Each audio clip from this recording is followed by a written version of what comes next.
Começando nossa aula de hoje, vamos falar sobre doenças do canal anal. É uma das doenças mais prevalentes que nós temos no nosso dia a dia. Hemorroida, fístula, fissuras, tumores do canal anal são patologias com grande relevância, tá? Importante para todos nós. O que tem de importante nisso?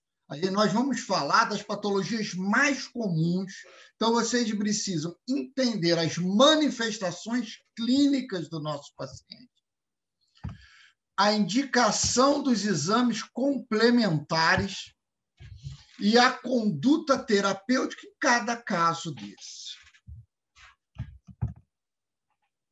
Lembrando um pouquinho da nossa patologia, vocês já tiveram afecções cirúrgicas do colo, que vem até as patologias da ampola retal. E agora nós vamos falar desse último segmento aqui, do canal anal. Então, o canal anal é relativamente curto, ele mede de 2 a 4 centímetros, é um epitélio de transição entre a mucosa glandular do reto e a mucosa epitelial. Então, eu tenho ali uma mucosa de transição.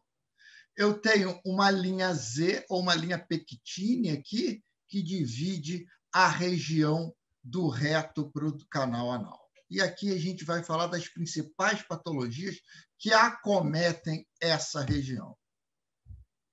Lembrando que o canal anal fica na região perineal posterior.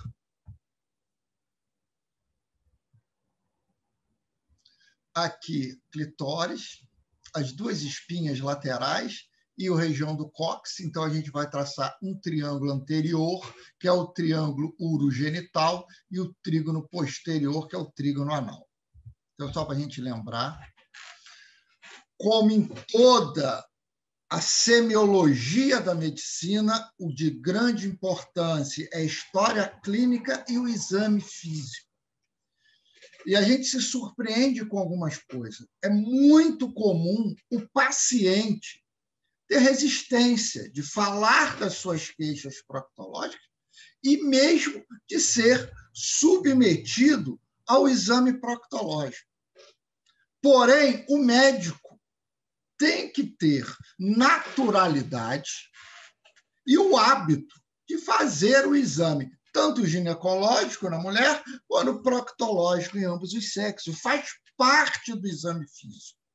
Então, a gente vê muitos médicos que têm resistência a examinar o canal anal, o reto e as patologias periorificiais dos pacientes. Não temos que perder isso.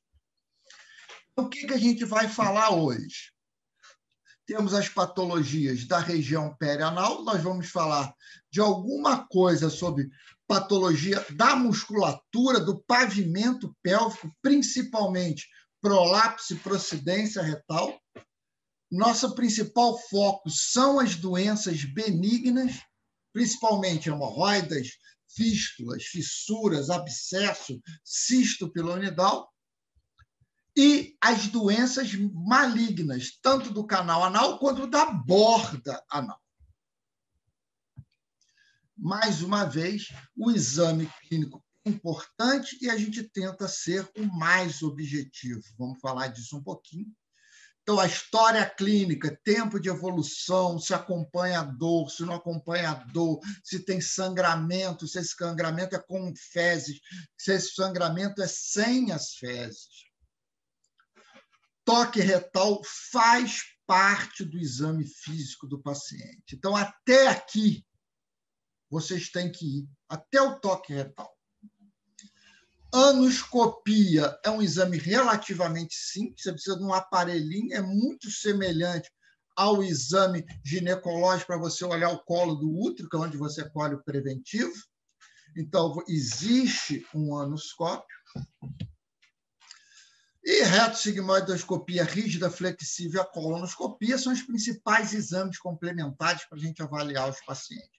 Mas até o toque retal, é importante ao médico generalista, faz parte do exame físico da semiologia médica. A posição clássica do paciente, existem várias posições, genopeitoral, tá? Você põe o paciente de quatro, mas você tem que ver uma posição que seja cômoda para o paciente. De todas as posições, apesar de ser um pouco mais difícil, não há dúvida nenhuma que se você botar o paciente em genopeitoral, quer dizer, o paciente de quatro, é mais fácil você avaliar a região proctológica, mas é uma posição que incomoda mais o paciente. O paciente fica melindrado em ficar nessa posição. Então, a melhor posição é decúbito lateral esquerdo, chamado também de posição de Sims. Você encolhe o paciente, expõe a região proctológica do paciente. Primeira inspeção estática. Você olha a região glútea, vai procurar se tem orifícios fistulosos, se tem alterações de coloração, se tem alguma coisa protusa saindo pelo canal anal, e você olha. Então, inspeção estática, você olha. Posteriormente, a inspeção dinâmica, onde eu só afasto o paciente. Não, uma primeira pergunta. Antes de fazer o toque, precisa ter preparo intestinal? Não. Para fazer exame, para exame de oscopia, eu olhar, eu preciso de preparo. Anoscopia, não muito, porque eu olho ali o canal anal e o reto inferior só. Então, normalmente, ali não há necessidade. Mas no exame de imagem, colonoscopia, retossigmoidoscopia, aquele cólon tem que ter preparo. Inclusive, faz parte no toque retal, você olhar se tem fezes na ampola, se essas fezes estão amolecidas, se essas fezes estão endurecidas. Você, ao tirar o dedo, você examina o dedo.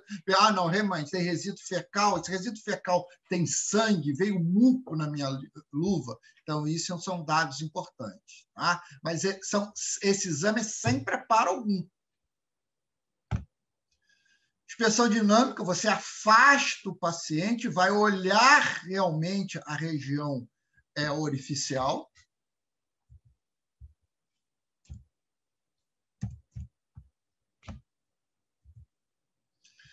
Inspeção dinâmica com manobra de valsalva. Ou o clássico da hérnia, você manda o paciente assoprar contra o dorso da mão, ou pede para o paciente fazer algum esforço e tossir. Tá? O que eu quero ver? Se vai ter exteriorização de alguma coisa. Mamilos hemorroidários, perda de gases ou de fezes involuntária. Então, isso tudo são dados importantes. Toque retal faz parte do exame, tá? Você usa uma pomada, normalmente xilocaína gel, porque ela é anestésica. A intenção aqui não é nem anestesiar, é mais lubrificar. O dedo é introduzido lateralmente, então isso é um dado importante, aqui está o ânus, você não introduz o dedo nesse sentido, e sim nesse sentido. Você empurra com a região digital, o esfíncter, que naturalmente, vamos chegar aqui perto, naturalmente o seu dedo penetra, e você eleva o dedo. Então, você não introduz, você empurra o esfíncter, seu dedo penetra normalmente e você eleva a sua mão para fazer esse toque. Esse toque, a gente tenta observar o tônus, não precisa ser especialista nisso, você vai passar o dedo por sobre a parede. É isso, simplesmente isso. Lembrando aqui, no homem, eu consigo palpar a próstata muito bem. Olha a relação da próstata com a proximidade do reto. Não precisa de grande experiência. O dia que você tocar um paciente, você achar a próstata, nunca mais você esquece. A próstata fica mais ou menos de 2 a 4 centímetros, fica acima daquela linha pequitínia. Normalmente, eu não vou conseguir sentir o lobo médio, vou palpar os 2 lobos laterais, e é exatamente isso, o dígito.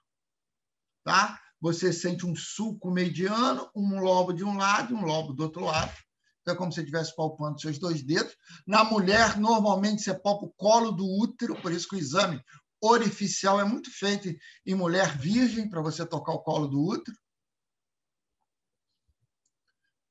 e você sente aquela lesão. Então, eu vou passar o dedo para ver na borda do reto todo, para tentar sentir se não tem nenhuma tumoração, se não tem fezes, se tem sangue. Exatamente isso que eu quero. Então, o toque é simples. Lembrando que vocês já escutaram lá na aula das afecções cirúrgicas do colo, 60% dos tumores do colo são da junção reto-sigmoide. Desses 60%, 60% alcança o toque retal. 6 vezes 6, 36. Aproximadamente 1/3 das neoplasias malignas do cólon eu alcanço com o toque retal. Daí a importância do exame de toque retal na semiologia do seu paciente cirúrgico. Vocês sabem, a maioria sabe que, além de cirurgião, eu faço colonoscopia e endoscopia, e eu vejo muito isso. O paciente, às vezes, pelo Sistema Único de Saúde, pelo SUS, às vezes o paciente leva 3 a 6 meses para conseguir agendar um exame de colonoscopia. Quando o paciente chega para mim, a primeira coisa que eu faço é o toque retal, antes de introduzir o aparelho. E tem um número de pacientes muito grande que eu dou o diagnóstico ao toque retal. Então, vocês veem a importância do toque retal, que esse diagnóstico poderia ter sido feito de 3 a 6 meses atrás, lá no ambulatório do médico que solicitou a colonoscopia ou reto-sigmoidoscopia. Então, guardem isso. O exame proctológico é muito importante.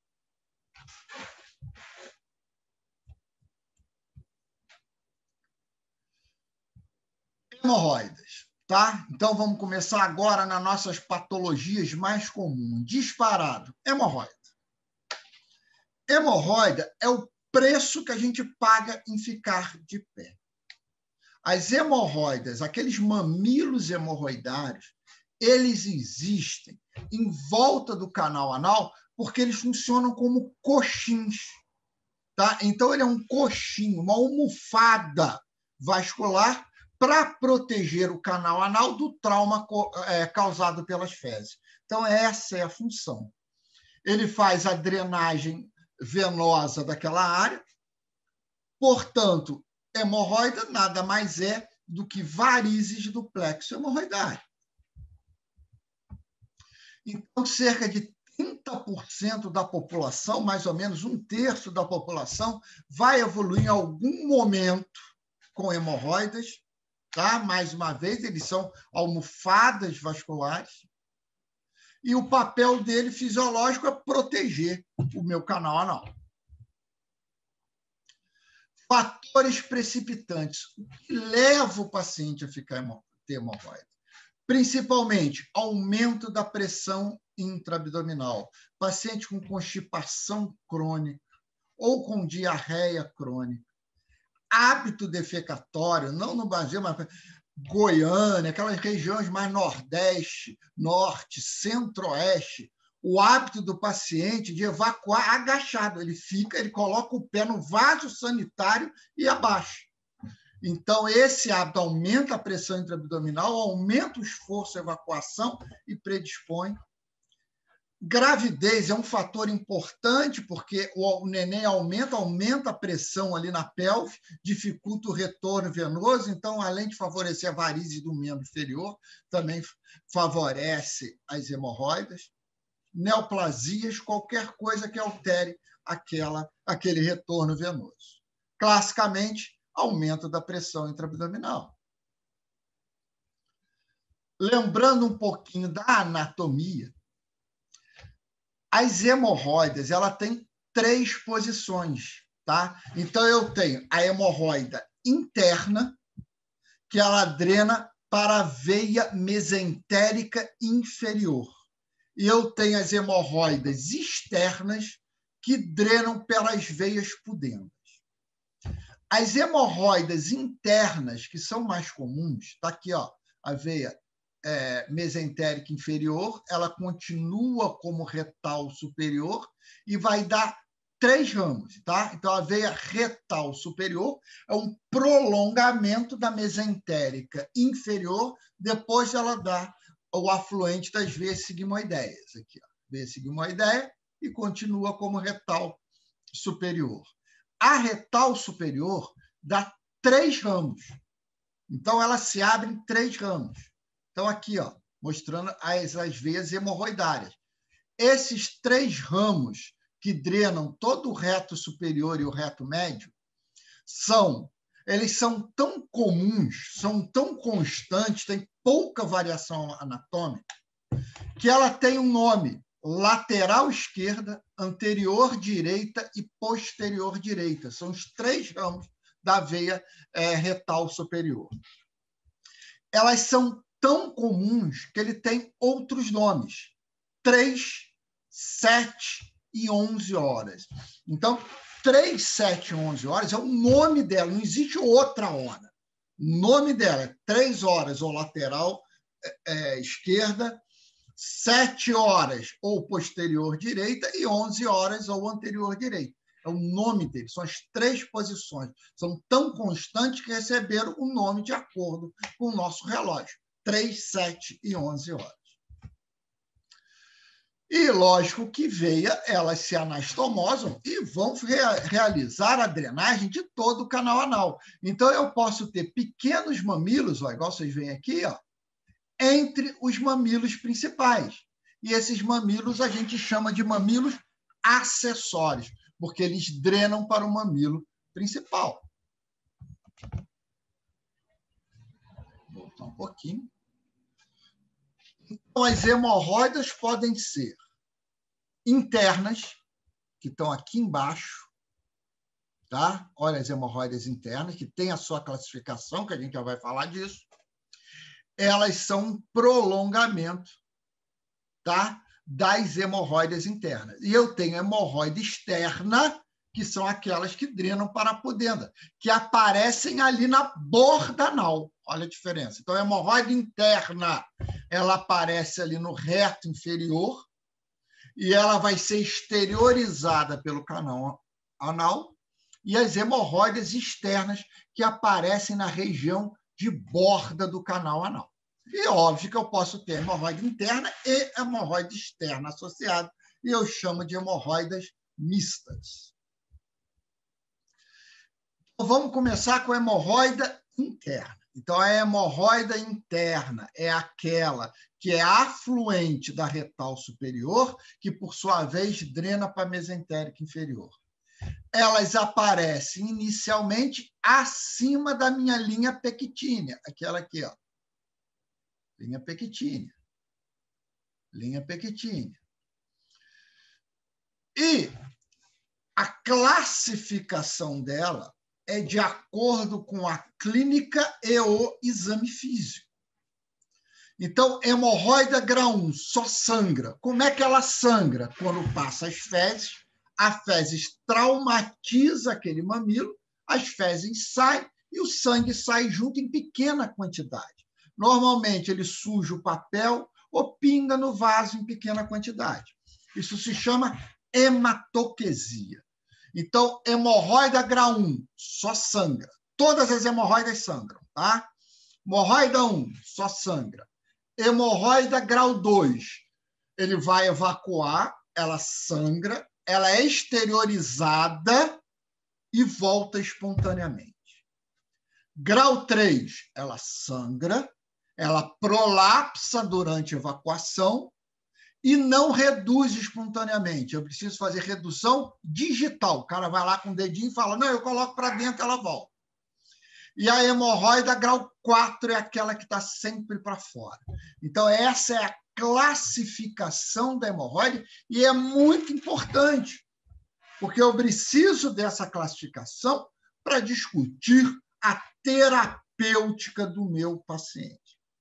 Então, vou recapitulando. As hemorroidas internas, que são prolongamento da mesentérica superior, elas são divididas em 3 posições clássicas, 3, 7 e 11 horas. Entre elas, eu posso ter o mamilo acessório. Clinicamente, eu divido ela em 4 graus. Grau 1, só sangra. Grau 2, sangra, exterioriza, evacuação e volta espontaneamente. Grau 3, sangra, sai aos esforços e eu tenho que voltar digitalmente. E o grau 4 está sempre prolapsado. Vamos ver. Esse é o anoscópio que eu falei. O grau 1, se eu fizer exame estático, não vejo nada. Exame dinâmico, não vejo nada. Exame dinâmico com manobra de Valsalva, também não vejo nada, porque ela não exterioriza. Então, eu tenho que ver com o anoscópio. Olha só, tem que introduzir e olhá-lo. Esses vocês vão ter dificuldade de dar o diagnóstico. Tá? Esse é um paciente candidato a um exame de imagem. Se vocês fazem anoscopia, vocês olham. Mas, normalmente, o generalista não chega nessa parte da anoscopia. Então, você pede um exame. Ou você pede anoscopia, ou, mais comumente, pede uma retossigmoidoscopia. Grau 2. Exteriorizou, saiu. Olha só, o mamilo protuso. Grau 3, parou de fazer esforço, ele desaparece. Grau 3, olha lá, você olhou, manobra dinâmica, não vê nada, pede para ele fazer manobra de Valsalva, a exteriorização aqui do mamilo, redução digital e ele desaparece. Grau 4, ele está sempre prolapsado. Olha lá, 3, 7, 11 horas. 3, 7, 11 horas. Lógico que isso aí não é um relógio suíço. Então, você pode ter um pouquinho de alteração na posição dos mamilos. Mas todos eles chamam 3, 7, 11 horas. Uma pergunta? Sem pergunta. Você ri mais do que preste atenção, mas tudo bem. Vamos lá. Tratamento. Inicialmente, clínico. Qual é o tratamento? Retirar a causa básica desse paciente. Tá? Então, por exemplo, a mulher está grávida. Não tem jeito, ela vai ter hemorroida durante a gestação toda. Ela vai ter hemorroida durante a gestação toda. E no final, que o neném nascer, normalmente essa hemorroida regride e o canal anal volta ao normal. Tá? Eventualmente, ela pode ficar com uma hemorroida residual. Existem outros tratamentos, tá? Outros tratamentos baseados nessas pacientes não cirúrgicos. Então, tratamento não cirúrgico, a gente vai falar um pouquinho. Dilatação do canal anal. Por que dilatação? Porque o plexo hemorroidário ele drena por dentro do esfíncter interno e externo. Então, a hipertonia, aquela hemorroida pode levar a um acúmulo de sangue, aquilo irrita aquela esfíncter interna e externa, ele faz uma contração da musculatura e dificulta ainda mais o retorno venoso. Então, a dilatação a nível ambulatorial, com vela, ou mesmo digitalmente, costuma dar bom resultado. Nas hemorroidas, acima da linha pectínea, você lembra que em cima da linha pectínea é o reto. Reto é inervação vegetativa. Então, ele não sente dor. A inervação vegetativa, vocês já sabem, ele responde a dois estímulos. O estiramento, que é a dor incônica, e o estímulo químico, que é a doença ácido péptico. Então, posso ter alguns tratamentos, como esclerose, igual faz de varizes do membro inferior, criocoagulação, infravermelho e o mais utilizado, que é a ligadura elástica. Desculpa, eu tenho tratamento cirúrgico também. Então, quando que eu indico o tratamento clínico? Para as hemorroidas grau 1 e grau 2. Lembrando que a hemorroida grau 1 e grau 2. Grau 1 só sangra, grau 2 sangra, retorna digitalmente e desaparece. Principal causa, constipação. Então, dieta laxativa, beber bastante líquido, pelo menos 2 litros por dia, não utilizar papel higiênico, porque o trauma local causa hemorroida também, banho de assento e sintomático, para dor se acompanhar dor. Normalmente a grau 1 não acompanha dor, e grau 2 só acompanha dor quando ele prolapsa, porque quando ele desce, ele pega a terminação nervosa abaixo da linha pectínea. Tratamento cirúrgico. Ainda estamos no grau 2. Escleroterapia também é para grau 1 e grau 2, que você tem que fazer a esclerose acima da linha pectínea. Ligadura elástica, que é um grande tratamento, você pode indicar basicamente em grau 1 e grau 2, mas pode indicar na grau 3 também, desde que você consiga reduzir e deixar esse mamilo acima da linha pectínea. Se você ligar esse mamilo abaixo dessa linha aqui, você vai pegar a terminação nervosa do canal anal. Então, esse paciente vai sentir dor. Grau 3 já chega a doer toda vez que o mamilo ultrapassar aquela linha pectínea, o paciente pode sentir dor. Então, vamos lá, aqui para cima, inervação somática, daqui para baixo, inervação vegetativa, vegetativa para cima, somática para baixo. Somática é o da pele, inervação da pele, então ele sente dor. Toda vez que o mamilo hemorroidado tornar-se prolapsado, ele pode sentir dor. Tá? Então, grau 1 não dói, grau 2, quando você reduz, para de doer, grau 2, 3, quando prolapsar, ele sente dor, e o grau 4 ele pode sentir dor o tempo todo. Normalmente não é dor intensa, mas um incômodo que o paciente relata. Então, o grande tratamento, a princípio, é clínico. Hemorroida grau 1 e grau 2, tratamento é clínico. Nas hemorroidas, grau 1 e grau 2 e, eventualmente, grau 3, que você consegue reduzir, ela fica lá em cima da linha pectínea, você pode usar outras terapêuticas, principalmente ligadura elástica, o principal tratamento dos mamilos hemorroidários, e a esclerose. Aqui a ligadura elástica, é igual de varizes esofagianas, ó, a linha pectínea aqui embaixo, aqui, ó, uma entradinha da linha pectínea aqui. Você liga acima da linha pectínea, olha o mamilo hemorroidário. Quando você liga, esse mamilo vai fazer isquemia, vai necrosar e vai cair. É um procedimento relativamente seguro, mas não isento de complicações. Grande complicação é dor. Quando que dói? Quando você não consegue grampear acima da linha pectínea e não percebe isso. Se você percebe, você tira. Sangramento, retenção urinária, fissura e outras complicações. Tá? Tratamento cirúrgico, grande indicação, grau 3 igual 4. Tá? Então, grau 1, grau 2, tratamento clínico, grau 3 igual 4 são de indicações cirúrgicas.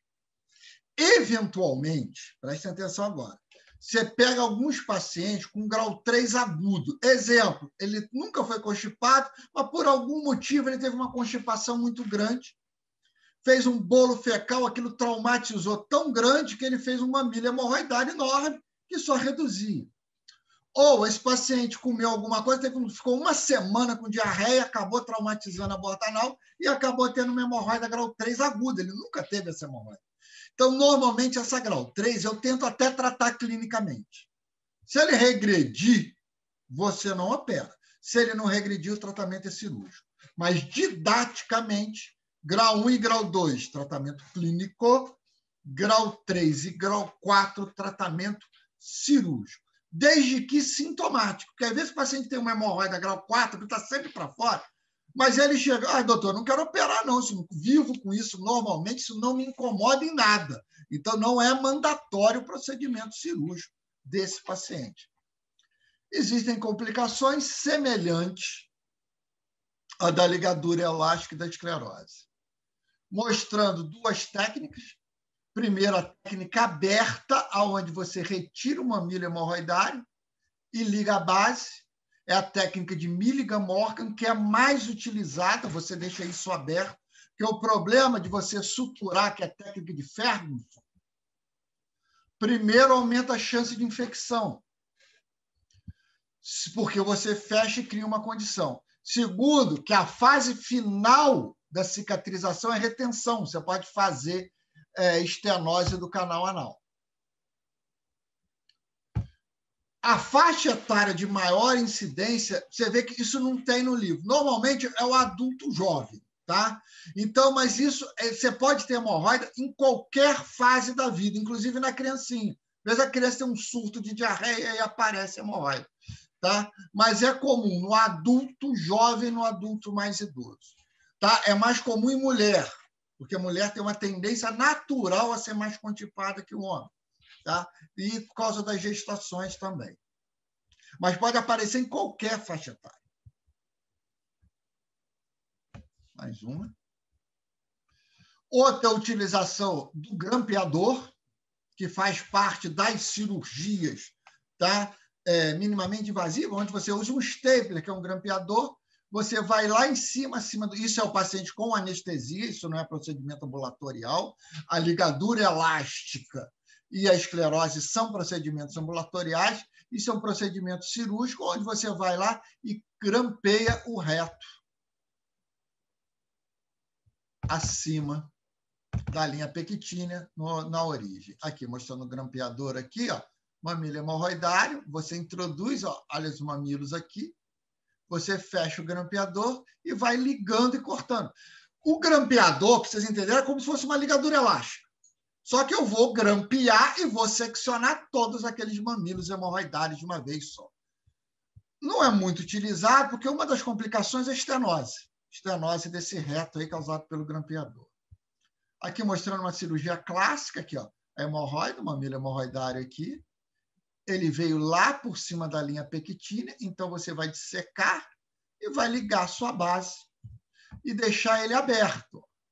Técnica clássica de Milligan-Morgan, 3, 7 e 11 horas, aberto. Ah, mas isso não vou ficar aberto, não corre o risco de passar fezes e infectar? Não, é o contrário. Essa ferida vai ser colonizada naturalmente. E o reto e o canal anal é rico em placa de Peyer, quer dizer, em tecido linfóide de defesa. Então, é um tecido bem protegido. Raramente isso faz infecção. A técnica de Ferguson, que eu suturo essa pele, costuma dar mais infecção, porque ao suturar, eu crio um meio abaixo disso aí, que pode facilitar a proliferação de bactérias, principalmente gram-negativa e anaeróbica. Hemorroide externa. Então, vamos com calma agora. Respirem fundo. Tem 2 tipos de hemorroide. Hemorroide interna, que eu tenho a classificação. Grau 1, grau 2, grau 3 e grau 4. E a hemorroide externa. A hemorroide interna, normalmente eu tenho a posição clássica, 3, 7, 11 horas. A hemorroide externa pode aparecer em qualquer parte do orifício, qualquer local do orifício. Normalmente, ela aparece após um trauma local ou um surto de diarreia, alguma coisa assim. E a clínica é completamente diferente. Por quê? Porque a partes da hemorroide externa tem inervação somática, inervação da pele. Então, o paciente sente muita dor. Então, clínica de hemorroida externa, ela não é evolutiva como a hemorroide interna, que começou com grau 1, grau 2, grau 3, grau 4. Ela aparece de repente, em qualquer lugar, e o que caracteriza é uma dilatação súbita desse plexo hemorroidário externo, com uma formação de um trombo lá dentro. Hemorroide externa também é conhecido como trombose hemorroidária externa. Então, dor intensa, o paciente sente muita dor e o tempo todo. Estou mostrando aqui, ó. Inicialmente, ela pode me lembrar uma hemorroida de 4º grau. Tá? Qual é a diferença? É clínica, aparecimento agudo e dor intensa. Tratamento, cirurgia de urgência, porque a dor é muito forte. O paciente não aguenta aquela dor. Então, esse passo, a hemorroida, grau 1, grau 2, grau 3 e grau 4, tratamento e cirurgia, grau 3 e grau 4, cirurgia eletiva, não é urgência. Hemorroide externa ou trombose hemorroidária externa, é uma urgência.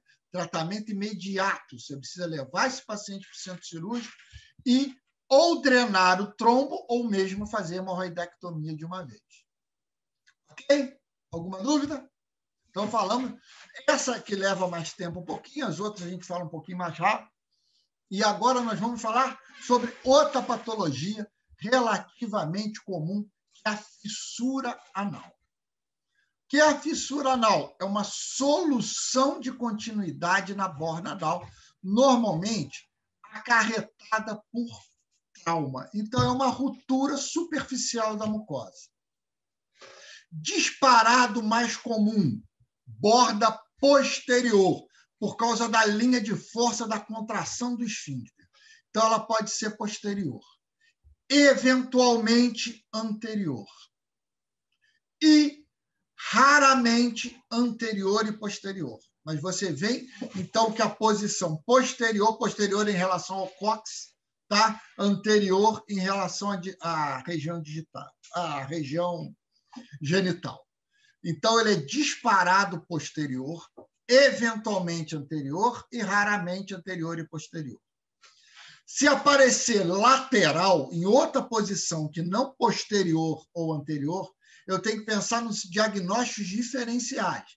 Neoplasia, doença de Crohn, herpes, HIV, tá? Então, sífilis, BK de canal anal, tem que pensar em outra patologia.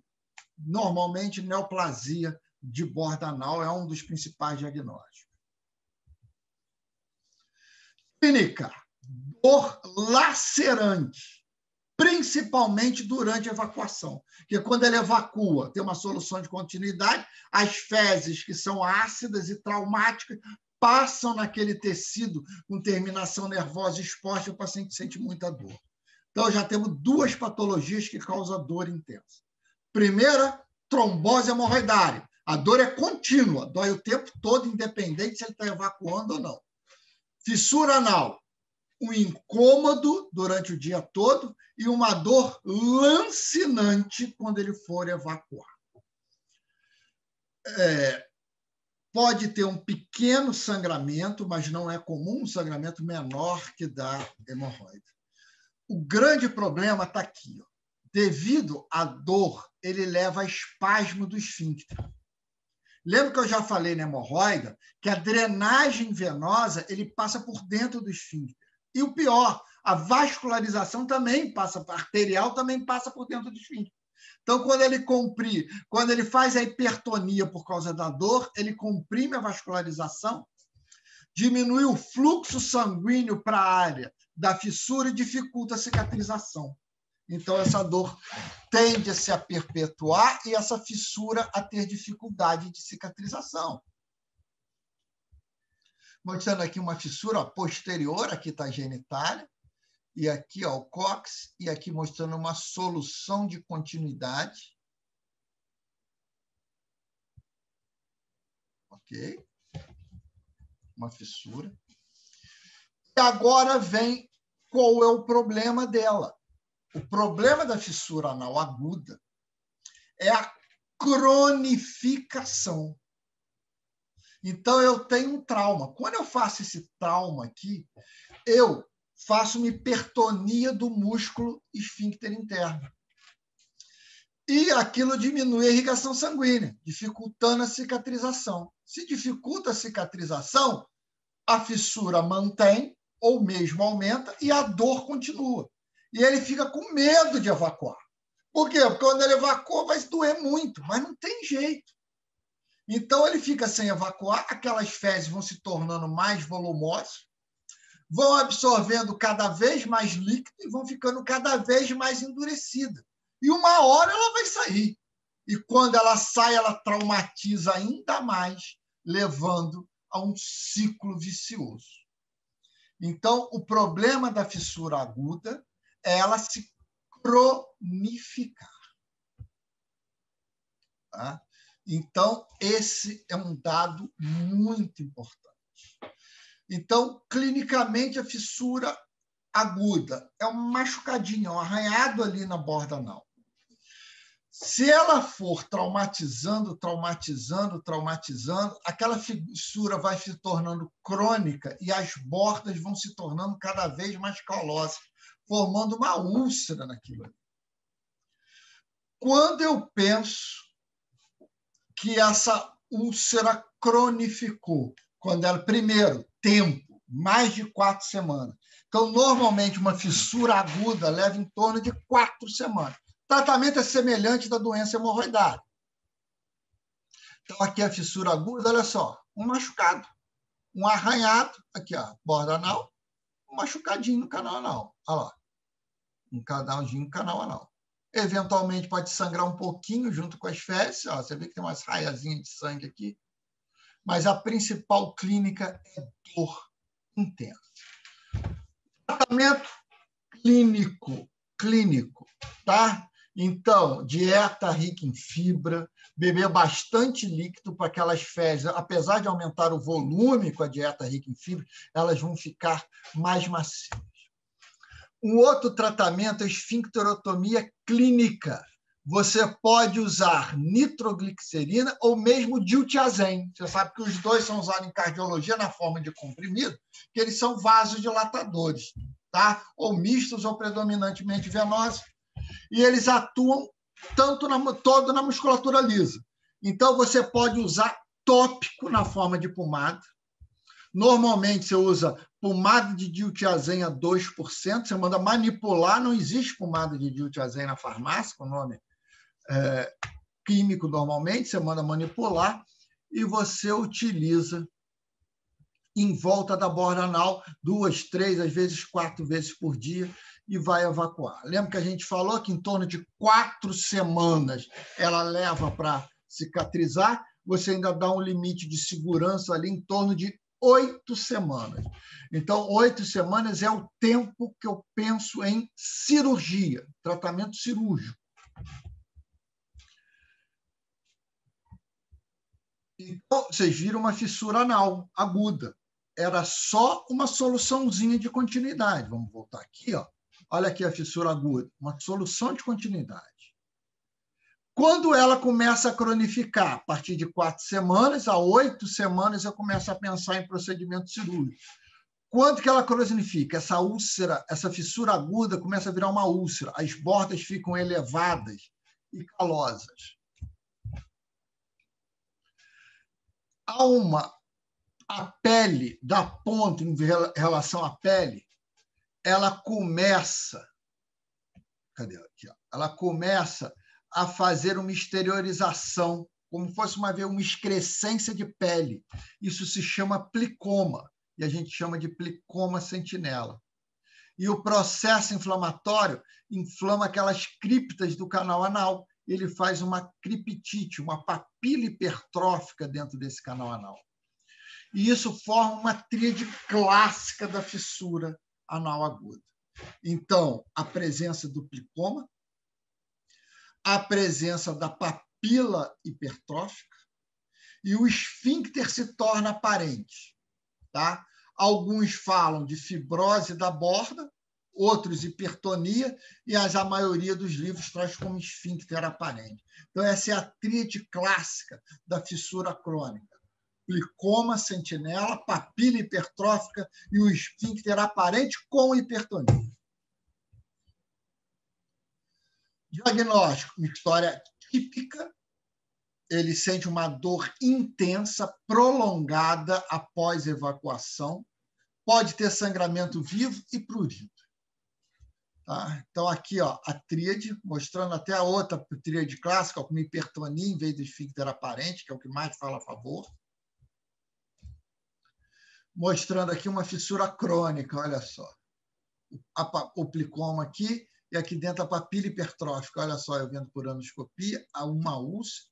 Olha o plicoma sentinela. Normalmente eu só vejo isso, que eu não consigo ver direito, ó, uma fissura importante.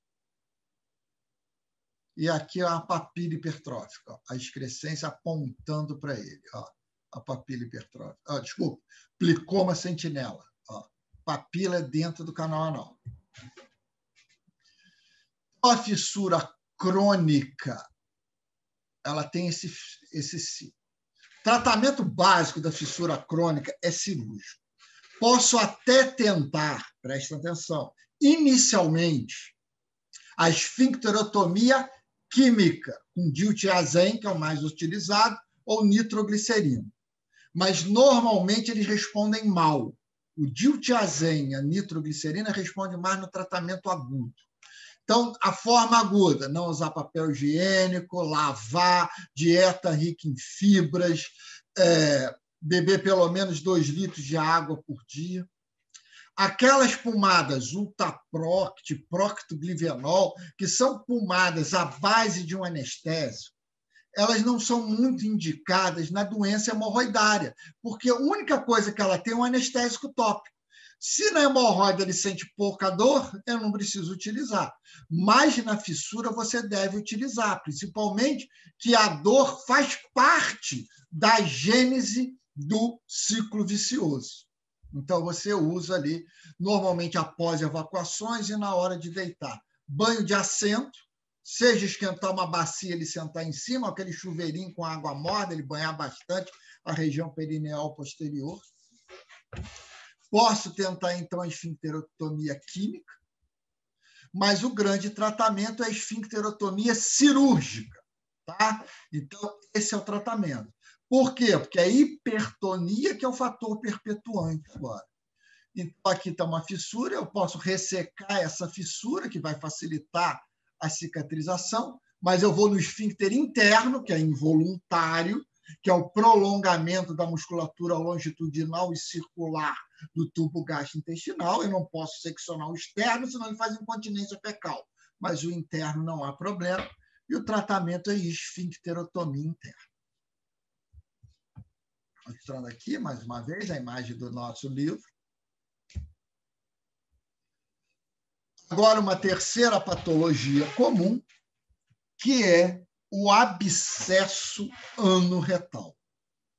Abscesso, como qualquer abscesso, clínica, dor anal intensa e contínua, que dói mais na mobilização.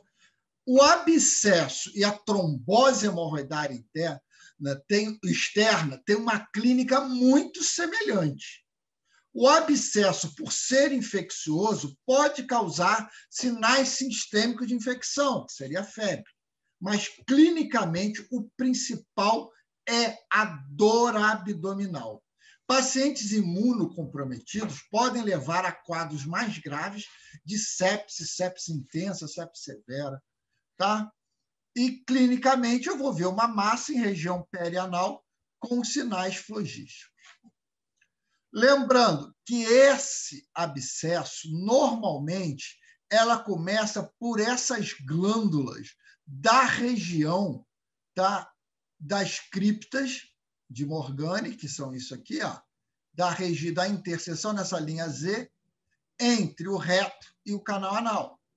Então, essa linha aqui, ó, chamada de linha Z, eu tenho várias glândulas. Essas glândulas podem ser de 6 a 14. Essas glândulas, elas mandam prolongamentos para o interior, tá, dos esfíncteres. Então, ela pode causar esses abscessos em várias regiões da região orificial. Então, ela pode ser superficial, mas ela pode ser entre os esfíncteres também. Então, mostrando aqui a formação do abscesso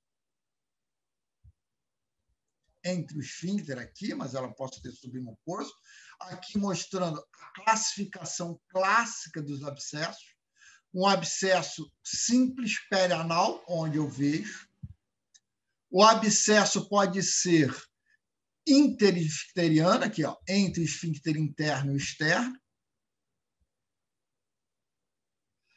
Pode ser lá perto da fóssia isquio-anal. E pode ser supraelevador do ânus, que é raríssimo e de raro diagnóstico. Então, eu tenho várias posições clássicas do abscesso. Aqui, mostrando o abscesso. Ao exame físico, então, eu vejo uma área de abaulamento com sinais flogísticos. Diagnóstico clínico, normalmente não é necessário nenhum outro exame, como ressonância, ultrassom, TC, diagnóstica clínica. Quadro clínico, então, dor intensa. E agora vem a terapêutica. Esse é um dado importante, vocês precisam prestar atenção. O cara chega com você com um abscesso no braço, que veio de uma celulite, aquela celulite fez uma degeneração daquele panículo adiposo, formou uma cicatriz purulenta, formou uma coleção purulenta. Quando você vai palpar, aquilo está muito endurecido. Conduta num abscesso, normalmente, você pede para o paciente fazer calor local, para aumentar o fluxo sanguíneo naquela área, as células de defesa, aumentando a magnitude do processo inflamatório local, fazendo com que aquela celulite vá fluidificar, formando o abscesso. E só ali eu dreno. Então, o tratamento usual do abscesso é drenagem na área de flutuação. Porém, o abscesso perianal é a exceção.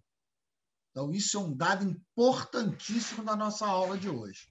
O tratamento do abscesso perianal é pronta incisão e drenagem o mais próximo do ânus possível, mesmo que não tenha área de flutuação. Então, você leva o paciente para o centro cirúrgico. Normalmente, a anestesia é subaracnoide, então ele faz aquela raquia, mesmo que faz cesariano. Põe o paciente em posição de litotomia, quer dizer, deitado com as pernas numa perneira, ou em canivete, que ele fica de decúbito dorsal. E você drena, tá? O mais precoce possível. Por que eu dreno o mais precoce possível? Tá? Já vamos falar disso. Tá? Então, tá aqui, ó, drenagem precoce. Aqui já chegou flutuando, tudo bem. Drenou, olha o pus saindo. Como em todo abscesso, a antibiótico terapia é indicado na presença de manifestações sistêmicas, ou paciente imunocomprometido, ou em abscessos muito profundos, interesfecteriano, mas principalmente o supraelevador do ânus. Mostrando aqui a localização dos abscessos normalmente, tá? Ó, o supraelevador. Tá? O supraelevador, normalmente, a gente drena por dentro do reto, mas normalmente a drenagem é periférica. E tenta drenar sempre o mais próximo do ânus o possível, que eu já vou falar para vocês por quê. Ó, um abscesso, essa posição de canivete, sendo drenado, mostrando mais uma vez um abscesso drenado, a secreção purulenta saindo. Porque agora vem a grande complicação do abscesso, que é a fístula anal. Então, a fístula anal é a principal complicação do abscesso. Porque lembra que eu falei para vocês que o abscesso começa de uma cripta dessa? Se essa cripta tornar-se inflamada crônica, ela vai secretando muco, que vai nutrir o trajeto que você drenou o abscesso. Então, essa secreção evolui para uma fístula. Então, normalmente, fístula é um pertuito entre duas superfícies epiteliais. Essa fístula é uma fístula crônica, porque ela é alimentada pela produção dessa cripta inflamada crônica.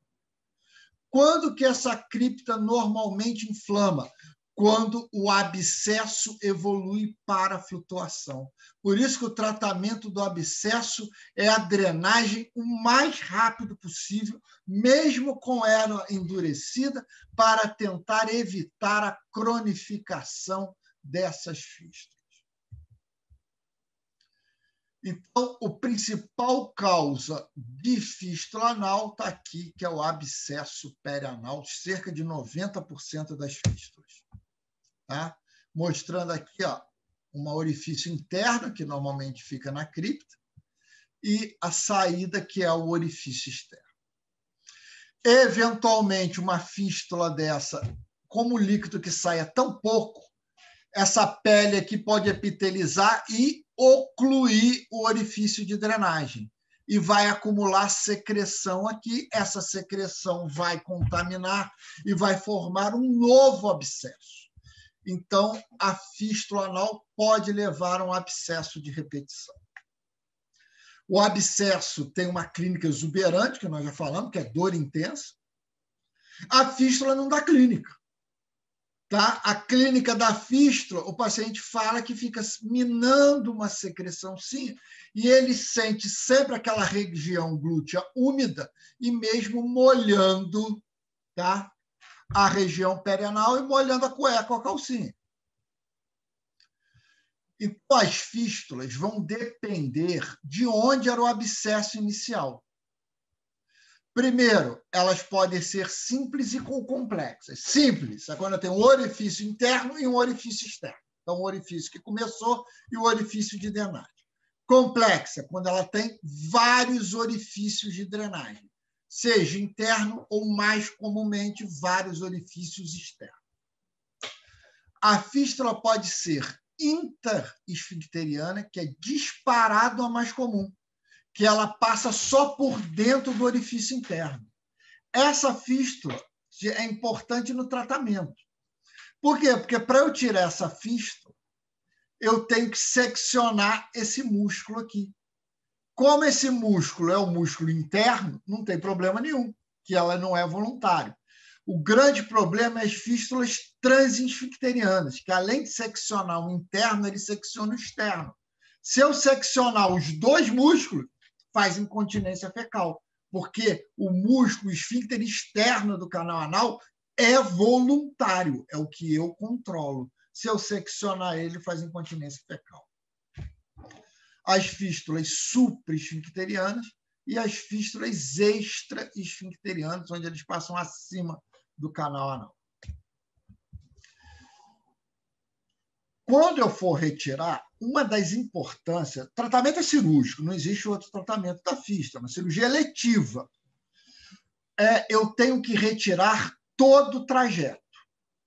Então, eu tenho que identificar o orifício interno, lá na linha pectínea, e o orifício externo, que é mais fácil identificar na pele. E eu tenho que retirar todo o trajeto.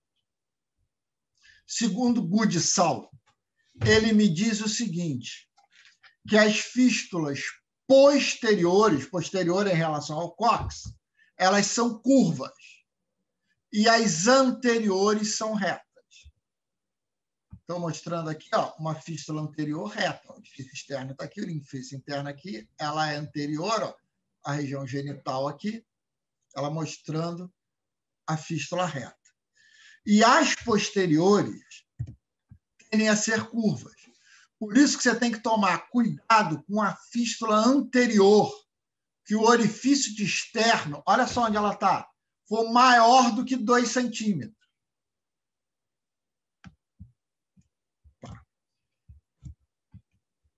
For maior do que 2 centímetros, olha só. Então, você olha aqui o canal anal e só vejo uma fístula maior que 2 centímetros. Por que eu tenho que tomar cuidado? Porque ela pode realmente ser uma fístula anterior reta, que veio até aqui. Mas ela também, ó, pode ser uma fístula posterior, longa e curva. E eu acabo vindo com um estilete para cá e faço um falso trajeto e não retiro a fístula toda. A grande clínica é a secreção sanguinolenta ou mesmo purulenta saindo pelo orifício externo. Diagnósticos diferenciais, principalmente doença de Crohn.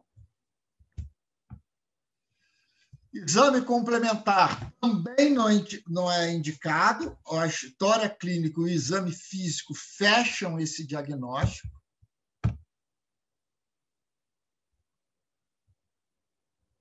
Onde está dentro do canal, aí, veja bem, para dar o diagnóstico, eu não preciso ver a fístula, o orifício dentro do canal. Eu vejo só o orifício interno do canal anal, ou externo do canal anal. O orifício interno, normalmente, eu procuro durante a cirurgia. Então, eu tenho que saber disso para, quando eu passar o anoscópio, eu procurar o orifício interno. Então, o orifício interno, eu não preciso dar esse diagnóstico, achar o orifício interno, para fechar o diagnóstico do paciente, para dar o diagnóstico e indicar a cirurgia. A história clínica de um orifício em região perianal, único, saindo secreção purulenta, tudo bem. Durante a cirurgia que eu vou procurar o orifício interno. Para procurar o orifício interno, eu tenho que lembrar da lei de Goodsall, porque se ele for um posterior muito longo, eu tenho que procurar lá atrás, senão eu erro o trajeto. Ok? Exatamente. No orifício externo, já pensa em fístula? Sim, não tem outra patologia ali para a gente pensar. Tratamento cirúrgico consiste na retirada, de preferência, na retirada total da fístula, que é a fistulectomia. Eu posso abrir a fístula anterior, que chama fistulotomia, quer dizer, otomia abrir a fístula, mas tem alta taxa de recidiva. o melhor é tirar a sua fístula toda.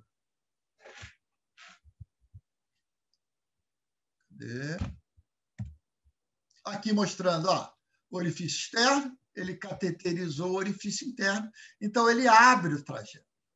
E só aqui que eu vou saber se ela é interesfincteriana ou transesfincteriana. Eu também não tenho como saber isso no pré-operatório. Pré-operatório, eu chego um paciente, normalmente, com uma história que ele fala que ele teve um abscesso. Esse abscesso foi drenado ou espontâneo ou cirurgicamente, que ele sentiu muita dor na época, e agora ele quase não sente dor, sente um incômodozinho leve de vez em quando, mas fica saindo uma aguinha meia purulenta, meia rica em pus, que suja a cueca dele ou deixa a região glútea. E você olha e você vê só um orifício, isso fecha o diagnóstico. Aqui mostrando, ó, o orifício, aí ele olha, ó, passou pelo orifício externo e pelo orifício interno, não tem jeito. Então, o que ele faz? Chama-se técnica de Sedem, só para vocês saberem que existe. O que é a técnica de Sedem? Eu passo um fio ou um dreno tipo Penrose, aquele que vocês aprenderam lá no quarto, e deixo esse fio amarrado aqui durante 4 semanas.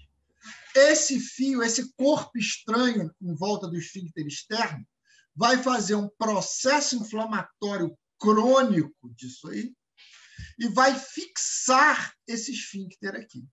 Então, eu posso seccioná-lo depois, eu faço um segundo tempo. Isso é só para vocês saberem qual é o tratamento da fístula anal que passa pelos 2 esfíncteres, ok? Mas importante para vocês é o diagnóstico, história clínica e exame físico.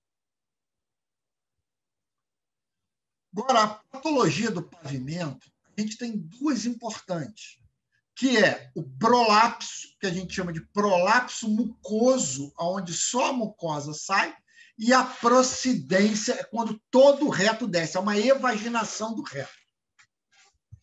Mais comum em paciente idoso, onde ele perde aquele tônus, principalmente mulheres multíparas, somente parto normal, claro, porque ao o neném passar uma laceração daquela musculatura perineal, e isso faz uma hipotonia, permitindo com que a mucosa ou toda a parede desça. Então, clinicamente, você vai ver uma excrescência da mucosa. A mucosa fica toda para fora, olha só. O prolapso, eu só tenho a mucosa, só a mucosa desce. A procidência, aquilo lá, everte, eu tenho todas as camadas da parede. Lógico, o diagnóstico diferencial é hemorroida, todo mundo pensou em hemorroida, inclusive a hemorroida pode ter um pequeno grau de prolapso mucoso. Tratamento só tem um, cirúrgico, não há outro tratamento. Tenho várias cirurgias, só para vocês conhecerem, uma de Delorme, onde você joga aquela mucosa lá para dentro do reto e dá um ponto lá dentro do reto para fixar. Mas a cirurgia mais feita é essa aqui, chama cirurgia de Tirch, aonde eu reduzo o prolapso e passo um fio de aço em volta do ânus. Normalmente eu tenho que tomar cuidado para não fechar o ânus, ele tem que conseguir evacuar depois. Normalmente você fecha e tem que ser uma polpa digital. Normalmente é o que você deixa, que é o suficiente para as fezes passarem. Esse fio de aço fica em torno de 6 meses ali. Ele vai fazer um processo inflamatório e aquela mucosa acaba fixa ali. Após 6 meses, você retira esse fio de aço. E a procidência ela é mais volumosa e ela é todas as camadas do reto. A procidência não tem como eu fazer uma cirurgia apenas pelo períneo. Eu tenho que fazer uma laparotomia desse paciente e fixar o reto no promontório. O nome da cirurgia está aí, promontofixação do reto. Eu dou uns pontos fixando o reto no promontório e isso impede que o reto acabe descendo pelo canal anal. Estamos terminando já a nossa aula, chegamos em doença pilonidal. É um ponto importante, apesar de não fazer parte das patologias do canal anal propriamente disso, pela proximidade, o capítulo do Seibson traz a doença pilonidal junto com as patologias do canal anal. E ele é um diagnóstico importante das fístulas da região perianal. O que é doença pilonidal? É um abscesso recorrente, crônico, em região sacrococcígea. Tá? Então, o paciente fica fazendo abscesso, abscesso, abscesso, e formação de vários orifícios fistulоsos exatamente ali na região do cox-sacro. Tá? Então, aquele triângulo do região entre o sacro e o cox. Várias teorias para explicar a presença do cisto, da doença pilonidal ou cisto pilonidal. Primeira teoria, como isso acontece só aqui, a doença congênita é a mais aceita. É uma diferenciação da crista neuroectodérmica. Então, a extremidade do tubo neural, aqui a medula aqui, termina na região sacrococcígea. E ela é de origem neuroectodérmica. Origem neuroectodérmica, o próprio nome já faz, dá origem a nervo e toda a região ectodérmica, pele, osso, cabelo, né, fâneros no geral, dá origem a isso. Então, eu tenho células totipotenciais aqui. Em determinado momento da vida, ela começa a proliferar. A segunda teoria é adquirida.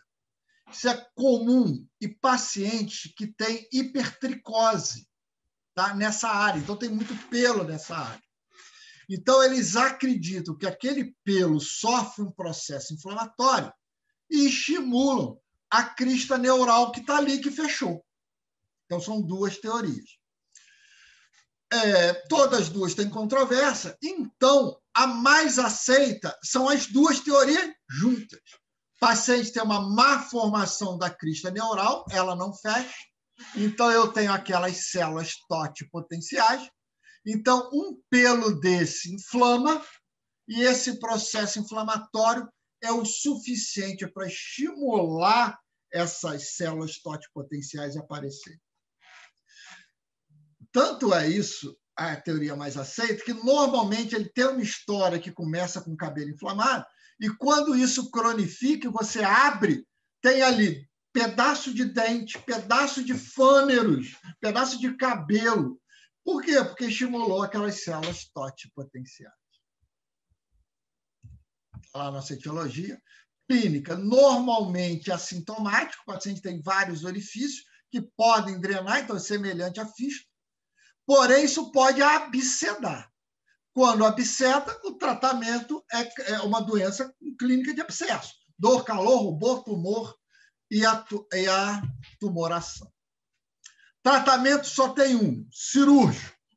Tratamento é cirúrgico.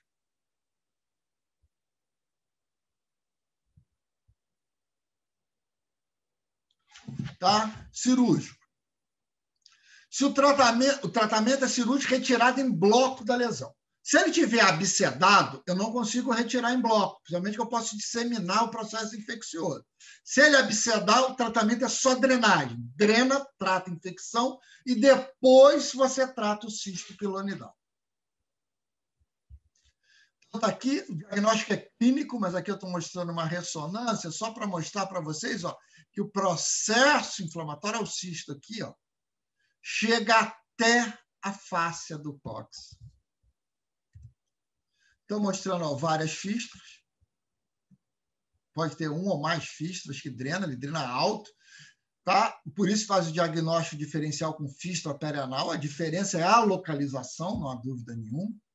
Quando ele absceda, o tratamento é só um, pronto, incisão e drenagem. Ó, saída do secreção. Mesma coisa, antibiótico só se tiver manifestação sistêmica, ou você não saber que o paciente faz infecção sistêmica, exemplo, paciente imunodeprimido. Está aqui ó, a drenagem da secreção purulenta.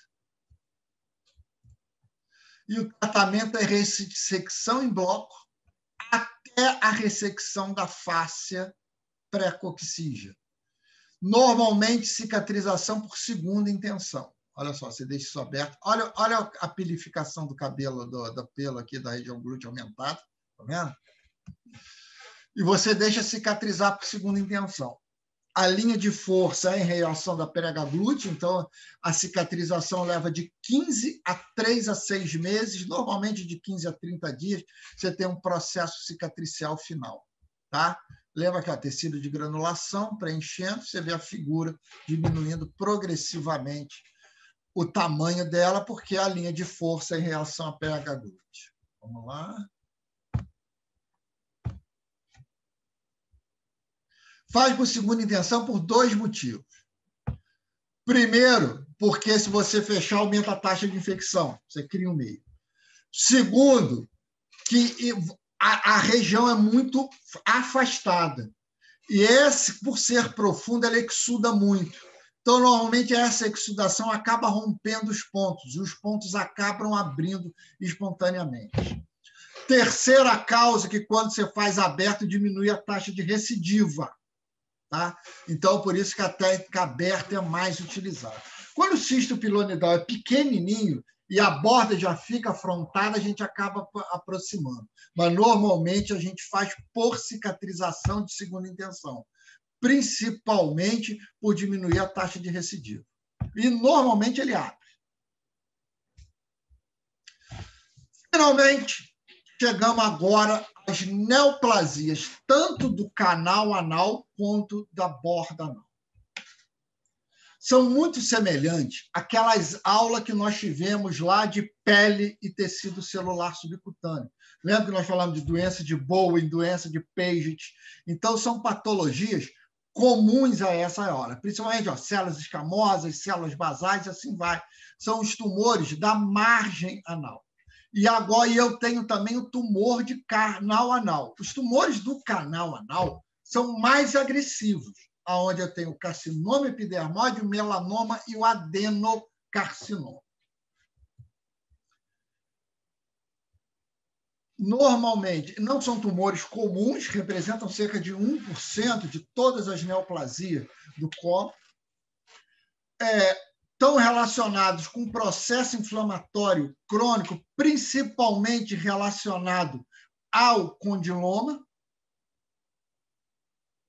Tá? Então, o condiloma leva à predisposição algumas cepas, tanto do aparelho ginecológico quanto do canal anal. Tá? O resto ele é controverso, tá? Mas o condiloma não. Aqui, ó. Agora, qual a importância disso? Tá? Quero que vocês olhem a lesão. É do nosso livro, do Seibston. Você vê um paciente idoso com uma lesão perianal que lembra uma assadura. E essa assadura não melhora nunca. Então, você tem que pensar nas patologias da margem anal. Olha como é que é complicado. Você pega um paciente idoso, acamado, que usa aquela fralda geriátrica por longo tempo. É um paciente que tem uma predisposição a ter uma dermatite tópica ali, que a gente chama de assadura, crônica, muito fácil. Mas a família normalmente chega falando, olha, a gente trata, troca essa fralda, passa pomada, e isso aí não melhora de jeito nenhum. Então, primeiro, tumor de Bowen, que são os carcinomas de célula escamosa da borda anal. Olha só, isso aqui lembra uma lesão fúngica, ó. Lembra muito tínia, com aquela borda bem delimitada aqui, ó, e acomete a região. Normalmente, o tratamento é ressecção simples em bloco dessa lesão. Raramente você necessita amputar o ânus, que é a região abdômen, perineal, e colostomia definitiva. Tá? Então, inicialmente, você faz biópsia. Tem aquelas clínicas clássicas, mas normalmente eles são assintomáticos. O paciente vem no ambulatório com a queixa da família, exatamente essa, que tem uma assadura crônica, uma infecção fúngica crônica, e aquilo não melhora, que ele já passou por diversos medicamentos. Olha só isso aqui, igualzinho uma assadura, não muda em nada. A doença de Paget, a doença de Paget é a mesma daquela reação eczematoide da região periauricular da mama, onde ela é mais comum. Tá? Então, essa é uma forma extramamária da doença de peixe. O prognóstico é relativamente ruim, como a da doença de peixe mamária.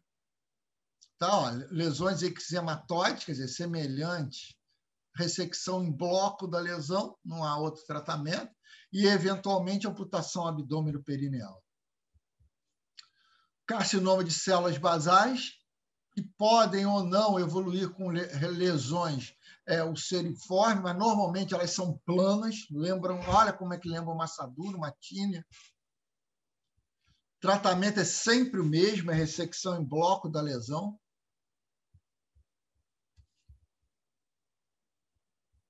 Aqui tem um erro, aqui tá, lesões do canal anal agora, então chegamos no das células escamosas, tá? Que é o tumor que pode acometer a borda anal ou canal anal, o carcinoma epidermoide, então a gente vai abrir um intervalo para essa neoplasia aqui. O carcinoma epidermoide do canal anal é um tumor local que aparece na baixa daquela linha pequitínea ali até a região perianal. E é um tumor que não é cirúrgico.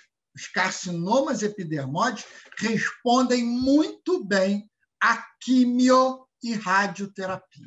Tá? Então, isso é um adendo importante.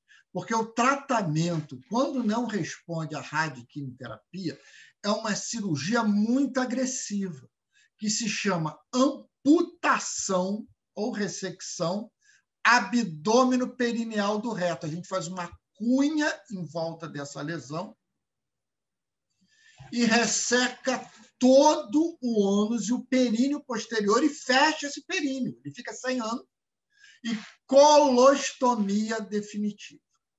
Porém, no carcinoma epidermoide, ele só é indicado nos pacientes que não respondem satisfatoriamente à radioquimioterapia. O tratamento inicial do carcinoma do canal anal epidermoide é radioquimioterapia. Isso vocês têm que carregar o resto da vida.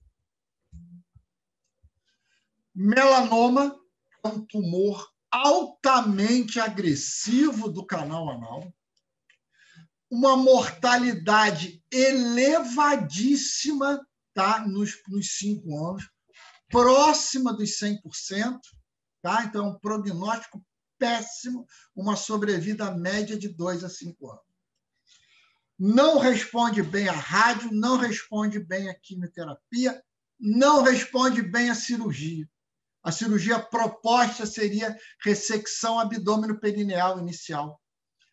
Porém, a sobrevida desse paciente, ou seja, a mesma cirurgia, a cirurgia de Miles, ou amputar o ânus e colostomia definitiva, ele apresenta a mesma sobrevida de eu só ressecar essa lesão e o paciente continuar evacuando pelo canal anal. Então, a mortalidade é elevadíssima nos primeiros 5 anos. Uma média em torno de 1 a 2 anos de sobrevida. Normalmente, ele faz metástase igual melanoma, fígado, pulmão e cérebro. E o paciente vem a óbito dessas metástases. Por isso que o tratamento cirúrgico não altera a sobrevida, então o tratamento local hoje é o mais feito. Você resseca aquela lesão só para o paciente não fazer um quadro de obstrução intestinal, aquele canal anal fechado. Mas o prognóstico é muito ruim. Adenocarcinoma, veja bem, o adenocarcinoma é o tumor mais comum do tubo gastrointestinal, no colo, porque eu tenho célula glandular. Canal anal, eu tenho praticamente nenhuma célula glandular. Ou seja, o adenocarcinoma de canal anal é um câncer extremamente raro e extremamente agressivo. Todo tumor que for atípico, não for comum da área dele, normalmente ele tem alta agressividade. Então, os tumores de canal anal têm um prognóstico universalmente fatal. O que é isso? A sobrevida em 5 anos é próxima do zero também, assim como um melanoma.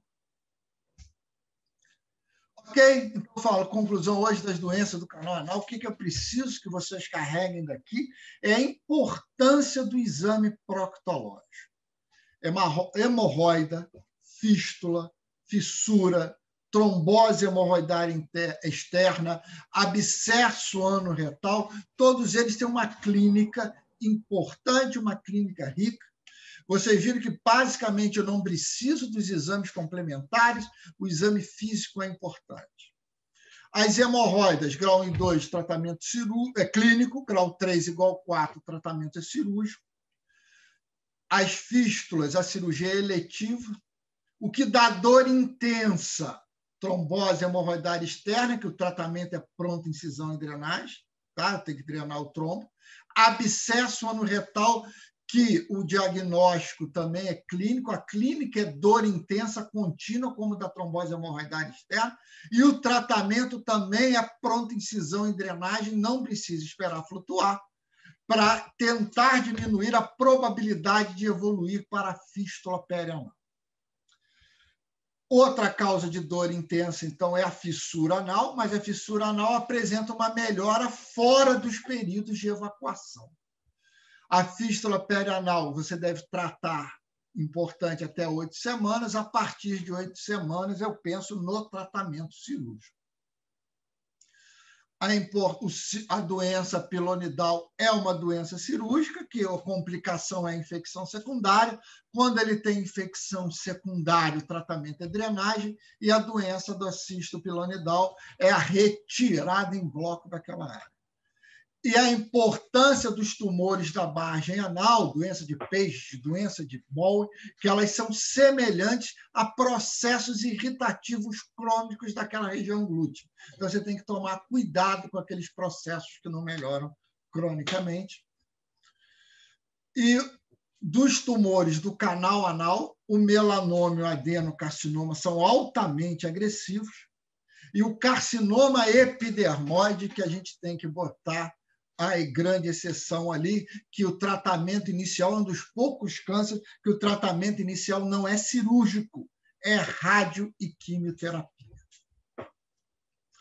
Nossa referência está aqui, é o capítulo 53 do Sexton, tá? Capítulos de doenças do canal anal.